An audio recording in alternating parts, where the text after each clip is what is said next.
Good morning বন্ধুরা, তোমার সকালে স্বাগত আরতি ডেলি ব্লগে। এসে গেছে নতুন ব্লগ নিয়ে। তো সকাল সকাল এখানে আমি জামা কাপড়গুলো একটু ছাদে তুলে নিচ্ছি, আরও কিছু আছে সেগুলো আমি এখন মিলেও নেব। তো সেই জন্য আসা। তো আমার লিলি পুটকিটা পেছন পেছন এসেছে, দেখো। কোথায় রে, তোকে যে কাজে পাঠালাম।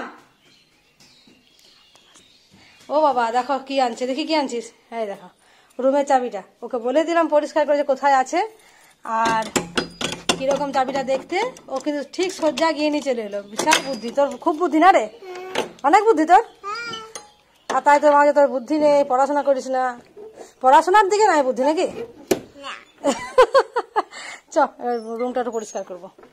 এই যে এটা কাজে লাগিয়ে দিয়েছি। ওইগুলো দিস না বেটা, ওইগুলো ঠিক আছে। ওই গামলাটা দিতে, বড় গামলাটায়, ওই বড় গামলাটা দিতে তাহলে হবে। একমগ করে দিবি, এখন বর্ষার দিন রোদ নেই তো। দেখো পুচকিটাকে কাজে লাগিয়ে দিয়েছে। ওকে কাজে করে লাগাতে হবে না, ও মানে কাজ খুঁজে বেড়ায়। জল দিতে দিবে না, কোনো কাজ করে দিবে না, আমার আগে পিছিয়ে ঘুরে বেড়াচ্ছে। বাহ, দারুণ একটা ফুল ফুটেছে এখানে। অনেকগুলো গাছই মরে যাচ্ছে। তোর পয়সাটা হারাবে, হাতে পয়সা রেখেছে, হাতের মুঠোয় পয়সাটা হারাবে। লঙ্কা চারাগুলো কি সুন্দর বেরিয়েছে। লঙ্কা চারাগুলো এবার ঠিক ঠিক জায়গায় লাগিয়ে দিতে হবে। কাঁদছিস কেন? তোর মা কোথায়? ফোন কিনতে। আর তোকে বলে যায়নি? তা তুই যখন আমাকে ছিলি তুই জানতিস যে তোর মা ফোন কিনতে গেছে বলে? তাহলে এখন ঘরে গিয়ে আর কেঁদে কেঁদে ছুটে এলি যে? চাবি দিতে পারছিস না? দিয়ে আসবো আমি চাবিটা, তালাটা লাগিয়ে দিয়ে আসবো। চল, তুই আমার কাছে থাকবি? চ চ। কি অবস্থা, ও কাঁদতে বসে গেছে, জানে ওর মা বাবা নেই, তাও শুদ্ধ কাঁদতে চলে এলি আর ছুটে ছুটে। আমি ভাবলাম আমি তোর কান্না দেখে ভাবছি যে বোধহয় বলে যায়নি ওকে, কিন্তু না, ও বলেই গেছে। চাবি দিতে পারেনি বলে কাঁদছে। দে, এইখানে তালা লাগাতে হবে নাকি? শিকলটা লাগাতে পারিস তুই? এবার তা আমি পারবো। দেখি দেখি, দাঁড়া এক মিনিট, দেখি ধর। আমি টানতে পারবো? ওই আসছে রে। তোর মা কি করে লাগা? এবার আমি লাগাতে পারছি না, তোর মা কি করে লাগায়? হ্যাঁ হয়েছে হয়েছে।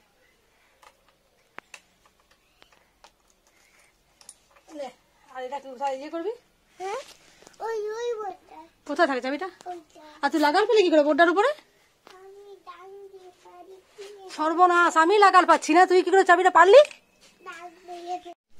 চলো, ওই পুচকিটার মা বাবা গেছে ফোন কিনতে বাজার। ওকে জানিয়ে গেছে, না জানিয়ে যায়নি, কিন্তু ঘরে গেছিল আমার কাছ থেকে, গাছে জল টল দিয়ে গেল। তারপরে আমি তো জানতাম না মা বাবা নেই, ওকে বাড়ি পাঠিয়েছিলাম। চাবি খুলেছে, ঘর ঢুকেছে, কুকুর দেখে ছুটে পালিয়ে এসছে আমার কাছে। আর হাওমাও করে কাঁচা, এত কাঁচার কোনো কথা বুঝতেই পারছি না আমি। যখন ফোনটা অন করলাম তখন ওর কান্নাটা বন্ধ হলো। তাহলে এত কাঁদছি আমি, না কেঁদে কথা বল, আমি তোর কথা কিচ্ছু বুঝতে পারছি না। তো চলো, আমার নিজের কাজ ভুলে গেছি তোর কাণ্ড কারখানা দেখে। আমি যে কি কাজ করছিলাম, ছুটে গেলাম। কি খাচ্ছিস? এক জায়গায় বসে খা, নাহলে পিঁপড়ে হবে। এক জায়গায় বসে খা, ঠিক আছে? চারদার ছটপট করিস না খাবারটা নিয়ে, নাহলে পিঁপড়ে হয়ে যাবে। চলো, স্নান হয়ে গেছে, এটাকে ঘরে বসিয়ে রেখে আমি স্নান করছিলাম। পারিছিলে একবার? একবার চলে গেছিল। যাই হোক, আবার স্নান হয়ে গেছে, আর পুজো টুজো করবো। কি সুন্দর পাখির আছে দেখ, ওই তো গাছটায়। শুনতে পাচ্ছিস পাখির শব্দ? চলো আমি এবার পুজোটা চটকে সেরে নিই। দেখতে পেলি পাখিটা? চলো, পুচকিরাও ঘর চলে গেছে। কখন কখন পালিয়েছে দেখিনি আমি। পুজো আমার কমপ্লিট হয়ে গেছে, পুজো করে উঠে দেখছি ও নেই। তো যাক, চলো এবার যা রান্নাঘর। আজকে নিয়ে এসেছে মাছ। তো মাছটা আমি জল দিয়ে ভিজিয়ে রেখেছি, ধুইনি এখনো। আর এখানে আমার ভাত বসে গেছে কুকারে। আর এবার আমি একটু রান্নার জন্য মশলাটা রেডি করব। তো মাছটা এনেছে, মাছটাকে জলে ভিজিয়ে দিলাম তাহলে ভালোভাবে ধোয়া যাবে বলে, নাহলে পিঁপড়েও লেগে যাবে। এখন গ্রীষ্মকালের দিন তো, মাছ অনেকক্ষণ পড়ে থাকে, পিঁপড়ে লেগে যায়। তো যাই হোক, চলো আমি আগে মশলাটা করে নিই, তারপর মাছটা ধোবো, কেননা যদি কারেন্ট চলে যায় তখন আবার অসুবিধা হয়ে যাবে। চলো, এখানে একটু মশলার দরকার আছে, তো মশলাটা করে নিচ্ছি। মশলা ফ্রিজে বাটা ছিল, সেটা একদমই শেষ হয়ে গেছে। তো মাছটা যেহেতু এনেছিল, আদা রসুন পেঁয়াজ দরকার, তো সেটাই আমি এখন ছাড়িয়ে নিচ্ছি। আসলে একটু মশলা স্টকে রাখলে কি খুব সুবিধা হয়, যখন যেরকম ইচ্ছে রান্না করতে চাইলে করে নেওয়া যায়। তো রসুনগুলো আমার ছাড়াতে না প্রচুর নখে লাগে, ওই জন্য রসুনের মাথাগুলো আমি বটিতে কেটে নিই, প্রচুর সুবিধা হয় তাতে করে। আর নাহলে যদি নখে করে ছাড়া না, নখে তো ভীষণ ব্যথা হয়ে যায়। আর নোড়াই করে ঠুকলেও দেখি অনেকটা রস বেরিয়ে যায় আর কি, মানে বেশি জোরে মারলে। হালকা হাতে ঠেতে করে ঠিকই আছে, অনেকে জলে ভিজিয়ে করে, জলে ভিজিয়ে করলেও খুব নখে লাগে। তাই আমি এটা বটিতে করে মাথাগুলো অল্প করে কেটে নিলে আমার এটা সুবিধা হয়ে যায়। তো তোমরা কে কীভাবে করো অবশ্যই কিন্তু কমেন্ট করে জানাবে। আর চলো এখন আমি এটা মশলাটা করে নেব। মশলাটা করার পরে একে একে করে রান্নাগুলো বসাবো। আগে কারেন্ট যে তখন প্রচণ্ড গরম পড়েছে, আর এই গরমে লোডশেডিং হচ্ছে সেরকম, ওই জন্য বেশি আমি মশলা স্টক করে রাখিনি, অল্প অল্প করে রাখি। আসলে কারেন্ট চলে যায়, তো কারেন্ট গেলে তখন অসুবিধা হয়ে যায়। তো মোটামুটি এখন বেশ কিছুদিন কারেন্টে যাওয়া আসা করছে, বেশ ভালোই ডিস্টার্ব করছে। তো চলো মশলাটা আমার প্রায় হয়ে গেছে, এবার এটাকে একটু মিক্সিতে ঘুরিয়ে নেব। আর বেশি সময় নেই এটার।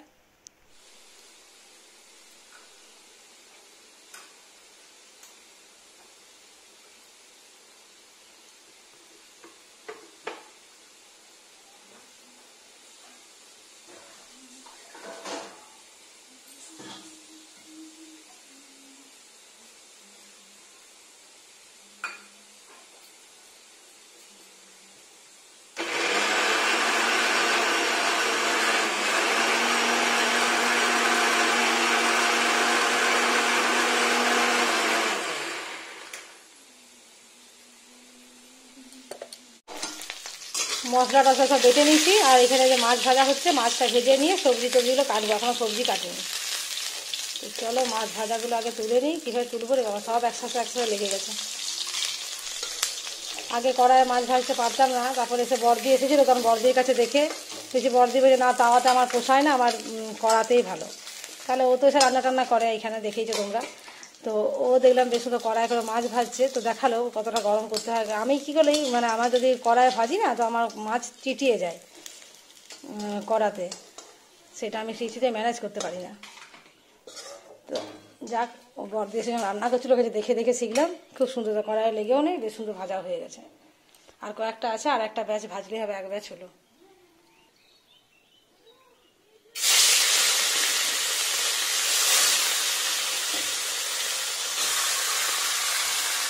এখানে মাছের মাথাটা আমি গুঁড়ো করে দিলাম, আর ফ্রিজেও আর এক পিস মাছা আর একটু মাছের তেল অনেকটাই ছিল, এই যে মাছের তেল ছিল। তো সেইগুলো আরেকবার সব একসাথে মিশিয়ে ভেজে, আর দুটো মাথাকে আমি ভালো করে ভেঙে নিলাম। এইটাটা দিয়ে মিক্সড ভেজ বানাবো। এটা খেতে আমার ছেলে ভীষণ ভালোবাসে। এইটা করে দিলে বাস, আর কি রান্না হয়েছে ও খোঁজও নেবে না।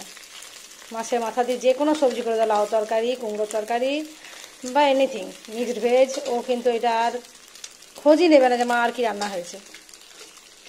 কিংবা একটু আলু পোস্ত, এই দুটো যদি মেনু থাকে, দুটো যে কোনো একটা হলেই হবে, যদি দুটো থাকে ও বাস, আর বাঘ খুশি। আর যদি হাজার তরকারি করো, কিছুই খাবে না, না হলে খেয়ে নেবে দুধ ভাত বাস। আর মাছ মাংস তো আছে, সেটা আলাদা ব্যাপার। তো এখানে আমি তেলটা ঝরিয়ে নেওয়ার চেষ্টা করছি, এই তেলটার মধ্যে রান্নাটা বসিয়ে দেবো। যা তোমাদের বলেছিলাম যে মাছের মাথা দিয়ে রান্না করলে আমার ছেলে ভীষণ খুশি হয়। তো বাড়িতে ঢুকে আগে জিজ্ঞেস করো মা আজকে কী রান্না হচ্ছে। স্কুল থেকে এসেছে, এখন স্নান করতে ঠিক আছে, স্নান করছে। তো যে মা কী রান্না হচ্ছে, আমি বললাম মাছের মাথা দিয়ে একটা মিক্সড ভেজ করবো। শুনেই চুপচাপ বেরিয়ে গেল। ও বলো না, এটা হলে আর কোনো কথাই বলবে না। তো যাই হোক, চলো এটা মাছের মাথা দিয়ে যে সবজিটা হচ্ছে তারই মশলাটা কষাচ্ছি। আর এখানে আলু পটল দিয়ে আবার মাছের ঝোল হবে, সেটা ভাজা চলছে। আর মাছের মাথা থাকলে তো একটা মিক্স ভেজ তো হয়, আর মাছের ঝোল, আর সেরকম কিছু করতে পারবো বলে মনে হয় না। দেখা যাক কতটা কি করতে পারি, অবশ্যই জানাবো তোমাদের, শেয়ারও করবো তোমাদের সাথে। তো চলো এটা রান্নাটা এবার শুরু করি। এখানে মিক্স ভেজটা রেডি হয়ে গেছে, দেখতে কি সুন্দর হয়েছে। দেখো বিট দিয়েছি তো, বেশ সুন্দর একটা কালারফুল হয়েছে কিন্তু। এরপরে মাছের ঝোলটা বসালে মোটামুটি রান্নাটা একটু বসে আসবে, একদম হাতে আসবে। চলো এখানে মাছের ঝোলের মশলাটা কষা হচ্ছে। মাছের ঝোল মশলা বলছি আবার, তো মাছের ঝোল বসাবো, তারই মশলা কষে নিচ্ছি। ওখানে তো আলু পটল ভাজা হয়ে গেছে, অনেকটা ঢাকা দিয়ে নরমও হয়ে গেছে। এটা করলে মোটামুটি এখন রান্নাটা শেষের মুখে। একটুখানি করলা ভাজবো, করলাটা ভাজলেই হবে।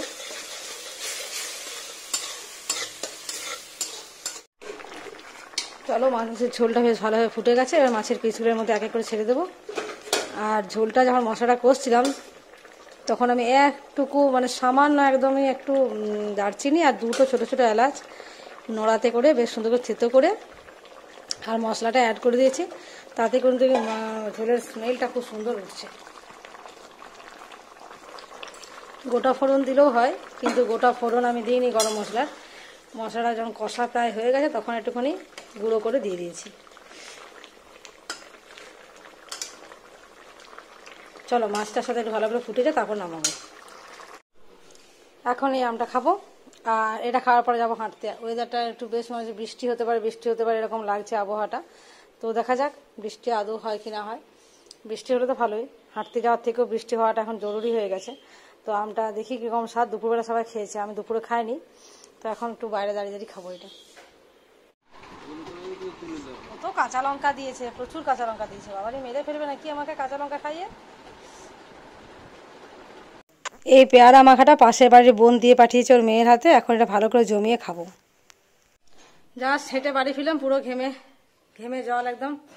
এমনিতেই প্রচুর গরম আর হাঁটাহাঁটি হয়েছে। তো ছেলে আর ওর বন্ধু আছে ছাদে, ওদেরকে বললাম গাছে জল দিয়ে দিতে, আমি আর যেতে পারবো না, নাহলে প্রতিদিন 10টা 11টা বেজে যাচ্ছে জল দেওয়ার জন্য, বহু অনেক রাত হয়ে যাচ্ছে। উফ, এবার সন্ধে দেবো, হাত পা ধুয়ে সন্ধে দেবো। বেশি জল দিবি না কিন্তু, গাছের গোড়া গলে যাবে, 1 মগের বেশি দিবি না, না প্রতিটা গাছে 1 মগ করে দিবি। রুটিগুলো করে নিচ্ছি। আর এদিকে প্রচুর ঝড় উঠেছে, বৃষ্টি কতটা হবে বলতে পারছি না, কিন্তু ঝড়টা প্রচুর উঠেছে। দেখা যাক, একটু ঝড় বৃষ্টি হওয়াটা খুব প্রয়োজন, কিন্তু বৃষ্টি তো একদমই নেই, কি করা যাবে। গাছপালা যে হারে কাটা চলছে, মেঘ কিন্তু প্রচুর ডাকছে, তোমরা শুনতে পাচ্ছ কিনা বুঝতে পারছি না, প্রচণ্ড মেঘ ডাকছে আর সেরকম ঝোড়ো বাতাস দিচ্ছে। চলো চট করে রুটিগুলো করে আমি রান্নাঘর থেকে ওইদিকে চলে যেতে পারলে বাঁচি, কারণ বিদ্যুৎ চমকাটা আমার এমনিতেই ভীষণ ভয় করে। রুটি হয়ে গেছে। আর এই দেখো চিকেন কষা নিয়ে এসছে দোকানে, যে স্টাফরা ওরা আজকে পিকনিক করেছে, সেই পিকনিকের জন্য করেছে ওরা, তো আমাদেরকেও দিয়ে পাঠিয়েছে জিষ্ণুর জন্য, আমাদের জন্য। তো চলো ঢাকা দিয়ে রেখে দিই। আর এখানে যে দুপুরে মাছ আছে আর একটুখানি মিক্সড ভেজ আছে, তো মাছটা তো আর খাবো না, মাংসের সাথে খাবো না, এটা ঢুকিয়ে দেবো ফ্রিজে। আজকের ব্লগটাও এর সাথে শেষ করছি। চলো, খাওয়া দাওয়া শুরু হয়ে গেছে। আর কীরকম লাগছে অবশ্যই কমেন্ট করে জানাবে। যারা এখনও সাবস্ক্রাইব করেন প্লিজ একটু সাবস্ক্রাইব করে পাশে থাকবে। সুস্থ থাকো, ভালো থেকো, সকলে সাবধানে থেকো। দেখা হচ্ছে পরবর্তী একটা ব্লগে। তো আজকের ব্লগটা কীরকম লাগছে অবশ্যই কিন্তু কমেন্ট করবো, তোমরা কমেন্ট করছো না, প্লিজ একটু কমেন্ট করো, তাহলে আমার ভালো লাগবে। আর আমি বুঝতেও পারবো, আমার কোথাও যদি কিছু ভুল থাকে সেটাও আমি বুঝতে পারবো। তো যাই হোক, চাইবো তোমরা একটু কমেন্ট করে একটু আমাকে হেল্প করবে। তো চলো, দেখা হচ্ছে আগামীকাল নতুন ব্লগে। Good night.